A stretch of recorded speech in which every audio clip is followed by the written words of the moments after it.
একদিন শিয়াল বনের পথে হাঁটছিল।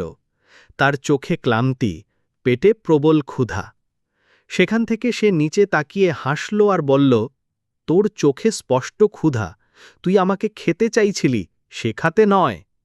শিয়াল দাঁত চেপে গর্জন করল, লেজ ঝাঁকাল, কিন্তু কিছুই করার ছিল না। সে মাটিতে দাঁড়িয়ে রইল অসহায়ভাবে।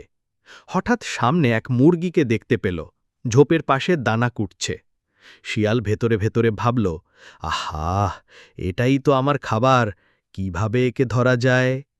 সে হাসি মুখে মিষ্টি গলায় বলল, ওহে সুন্দরী মুরগি, তুমি তো দারুণ উড়তে পারো, জানো, আমি চাই তোমাকে আরও ভালো উড়তে শেখাতে। মুরগি অবাক হয়ে থেমে গেল। সে মাথা কাত করে জিজ্ঞেস করল, সত্যি, তুমি আমায় শেখাবে?